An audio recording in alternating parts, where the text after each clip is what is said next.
Hi, welcome to the recap room. In today's video, we'll be talking about an action, drama, and history film entitled The Outpost. Warning, spoilers ahead. In 2006, the US Army established a series of outposts in northern Afghanistan.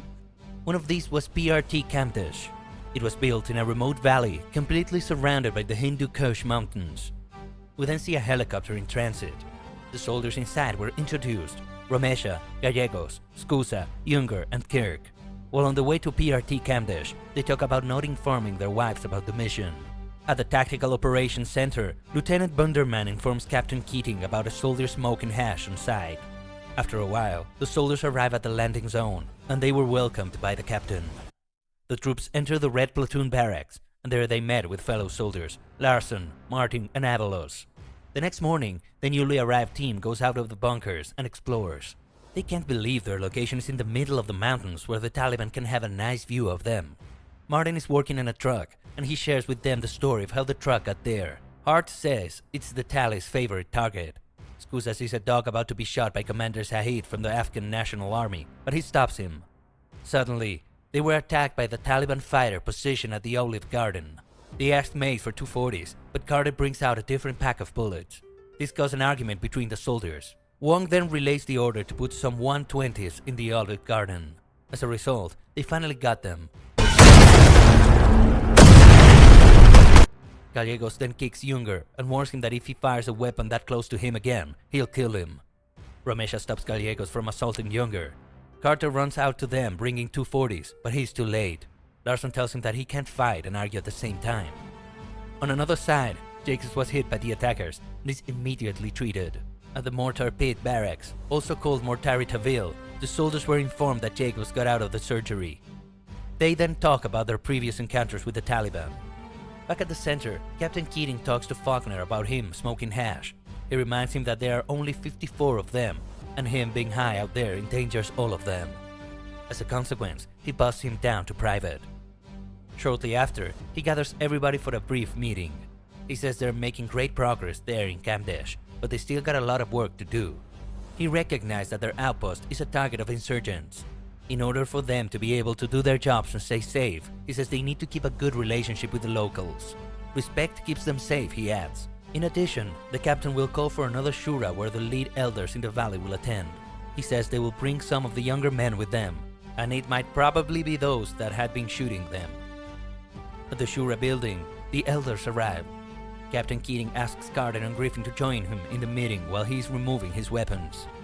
They warn him that some of the guests have weapons with them and that there's a price on his head, but the captain replies that's why he's bringing them with him. At the meeting, someone was translating for the captain. He tells the elders that their job is to separate the Taliban from the ordinary people. That way, ordinary people won't get caught in the crossfire. He offers them money, contracts, and projects if they help. He asks them to lay down their arms in exchange for compensation. The elders signal amongst themselves and ask the younger ones to surrender their weapons. The elder was happy with the captain and says he's a good guest, and so they call him Ahmad, meaning highly praised. That night, they hung out in the darkness, confident that they won't be attacked. But the very next day, the Taliban fighters shoot them again. The captain receives an order to move the LMTV back to Naray. Martin reminds him that the truck is way too big to navigate on the narrow roads. The roads are so small that they are more dangerous than the Taliban, but the captain has decided to deliver like they always do. Captain Keating decides to drive the truck himself while there are convoys in front and behind. Lieutenant Bunderman is left in charge of the outpost. They are still on the road that night, and the captain received a report about an unknown hotspot 200 meters away. They were advised to proceed with caution. Carden and Romesha check the hotspot and find that it's just a dead chicken. They then report back and ask the vehicles to go on through. The vehicle in front passes, but the LMTV came off a cliff. Because of the incident, Captain Keating dies. Back at the outpost, the soldiers paid their respect to Captain Keating, and shortly after, they go back to work.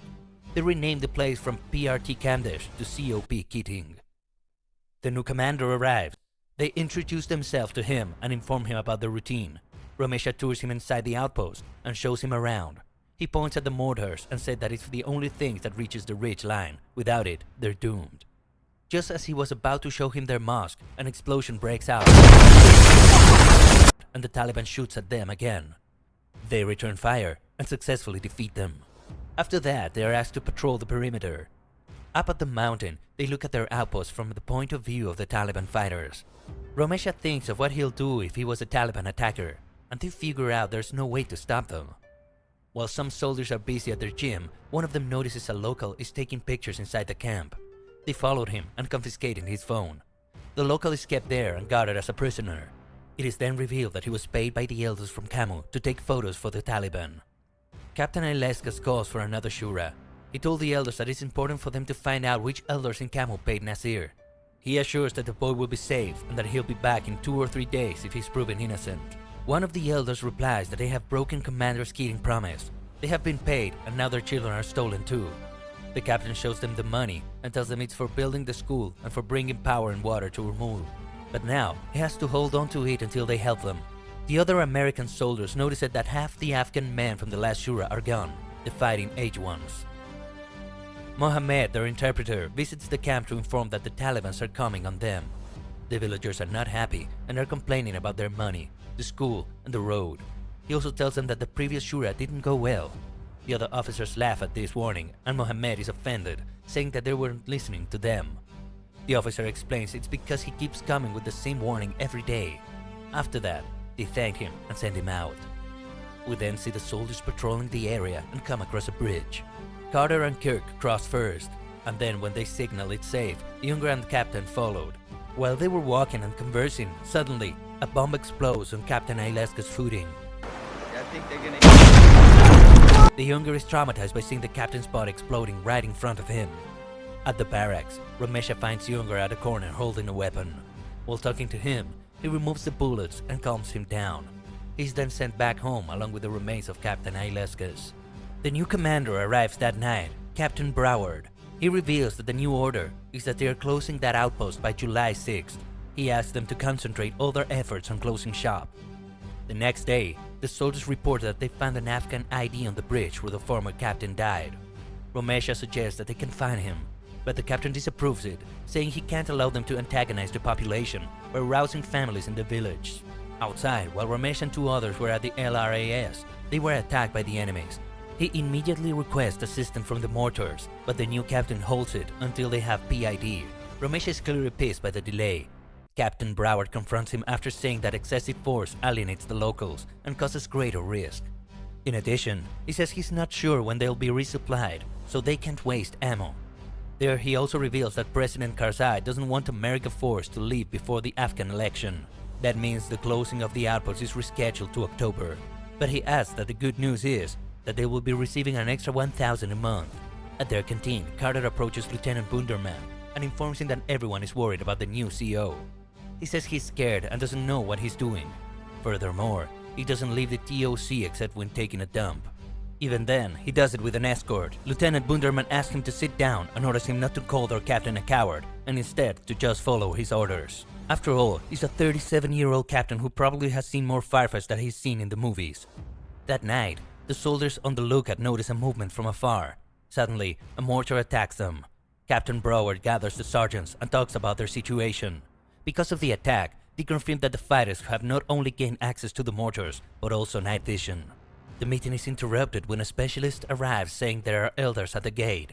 He meets them, and the elder locals show them a dead body of a woman who they claim is killed by the American mortar. The captain says the American government will pay a condolence fee of $3,500. A surgeon interrupts saying they're just cashing in.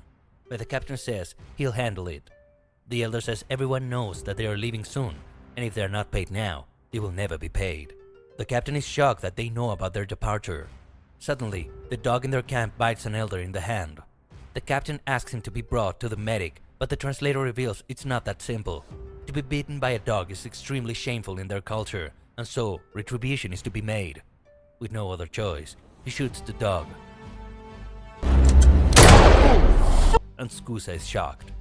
While they were boosting morale by waterboarding, Captain Broward arrives to inform them that he's been relieved of duty. Captain Stoney Portis is going to take over in a couple of weeks, and the Camp Keating will be closed down by October 6th. Lieutenant Bunderman is left in charge for the meantime. He says that the Taliban cannot know about their scheduled departure. He orders them not to talk about it on Skype, radio, email, etc. Their mission is to survive. We then see the soldiers one by one calling their loved ones. Fast forward to October 3, 2009. It was early in the morning when suddenly, Mohammed comes running to the camp saying the hundreds are coming and that the villagers have left. May said Mohammed said that already twice last week. The soldiers are about to dismiss him again when Carter sees their movement from the mountain ranges. Shortly after, an explosion breaks out in the camp, waking up the other soldiers. At first, they thought it was just a typical day, but the bombs kept coming from everywhere. Lieutenant Bunderman sees that there's no one at work in the mortars, and so he orders Thompson and Rodriguez to get to work. However, Thompson was shot when he was about to take his position. Lieutenant Bunderman asked for air assistance, but due to the weather, Apaches are down and it's going to be 2 more hours before they arrive. Romesha heads to LRAS-1 and assigns Gallegos to LRAS-2. The soldiers keep firing at the Taliban, but Gallegos runs out of ammunition and his team is pinned down in the vehicle, while Carter runs to resupply them. On the other side, Kirk is shot before he fires the RPG. The soldiers carry him on a stretcher to be treated. Skuza is shot while on his way transporting ammo. He was brought for treatment, but Kirk on the other side has a weak pulse. The medic checks Skuza, but he dies. At the operations center, they receive report that the Apaches are coming in 40 minutes, but Lieutenant Bunderman recognizes if they don't bring the soldiers ammo, they are not going to be there in 40 minutes. Gallegos continues to request more ammo, but their gun was blown up. Carter runs to deliver more ammo while they're trying to evade the enemy's attack. Luckily, he reaches the LRAS-2 unharmed, but the 240s are no longer needed. They ask him to get in the vehicle, and shortly after, Martin arrives. Romesha tries to help those at the LRAS-2 by firing a machine gun, but the Taliban fires back using an RPG. Romesha didn't notice at first that his arm is injured. He tells Gallegos sorry on the radio because he can't stay there anymore, and he replies they're going to chill there for a while. Romesha runs to their quarters and meets the remaining soldiers. Griffin and Faulkner tell their plan of using LRAS-1 to attack more. They noticed his arm and says he need to have it checked, but Ross says he's fine. He then learns that Kirk is killed. He approves of their plan, but says they need to do it right and take the long route. But he was interrupted by the attacks of the Taliban sniper. He then runs out and asks Copes where the sniper is. He reveals it's behind him, and it's the same man who killed Skuza. Romesha then looks for him and successfully kills him. Meanwhile, Griffin and Faulkner join hard inside LRAS-1 to rescue Gallegos and their stranded comrades in LRAS-2. But Gallegos warns them not to drive to them. Unfortunately, they hit a bump and are stuck. Then they spot the Taliban coming on the camp. Griffin and Hart are both killed. Lieutenant Bunderman says that the enemies are in the wire and commands everyone into the Alamo position. However, Romesha refuses and runs to the operations center. He convinces the lieutenant to regain access to the camp. He suggests a plan, saying that the men are trapped there. He asks for permission, and the lieutenant approves, seeing Romesha is confident they can make it. He then calls a net switch because he believes the enemy got one of their radios. At the LRAS-2, they learn that they have lost communication. They all agree to go out. Larson and Carter go out first to cover fire, letting Mace, Martin and Gallegos escape the vehicle. The three, unfortunately, get shot by the surrounding enemies. Carter and Larson go back inside the vehicle. Romesha heads to the Red Platoon and asks for volunteers to come with him to the front gate. He's waiting for the machine gun, but seeing the enemies advancing, he defies the lieutenant's order to wait and moves forward. At the LRAS-2, Carter sees Mace crawling for help. They ask him to take cover behind the rock. Romesha and his team move forward to the gate and shoot the Taliban coming. Meanwhile, Carter is decided to rescue Mace. They went out of the vehicle and Carter moves to Mace's position and provides him aid. He carries him inside the truck and both Larson and Carter take cover. Romesha and his team secure the front gate. Just as he's about to shoot a large number of approaching enemies, the air support arrives to the rescue and eliminates a great number of the Taliban. Carter moves out of the truck and finds a radio. He finds hope in hearing American voices. Larson uses the radio to report to the center. Lieutenant Bunderman is happy to hear their voices and tells them to use the opportunity to make a run when their bombs hit. Larson and Carter carry Mace to the aid station on the stretcher, where he's immediately treated. By 6 p.m., Captain Portis and his men arrive at the COP and see the devastation. They spot the remaining Taliban fighters retreat, seeing the air support. At the aid station, the medic reveals they can't perform surgery there, and so they just have to transfuse their blood on Mace to save him. They ask for more soldiers with A-positive blood to go there and donate to help Mace. The soldiers are doing rounds to look for survivors and find Mohammed in the toilet saying he's right to say that the Taliban are coming. The battle finally ended. Captain Portis arrives at Camp Keating and Lieutenant Bunderman reports to him. The captain commends him for his good work and says tomorrow they will blow the place up. The medevac finally arrives to evacuate Mace to the hospital. The next day, Hill, Larson, Shane, Janice, Faulkner, and the rest of the survivors leave in helicopter. They then receive news that Mace did not make it. 3 days later, they finally got the chance to call their loved ones. In another place, Carter shares his experience in the battle and releases his pent-up emotions. An investigation into the Battle of Cavendish faulted Army leadership for failing to improve the camp's defenses. The Battle of Outpost Keating was the first in 50 years in which the Medal of Honor was given to 2 living servicemen. And that's the end of this video. For more movie recaps like this, make sure to like and subscribe. Don't forget to hit the notification bell as well, so that you're notified on our next uploads. Thank you for watching.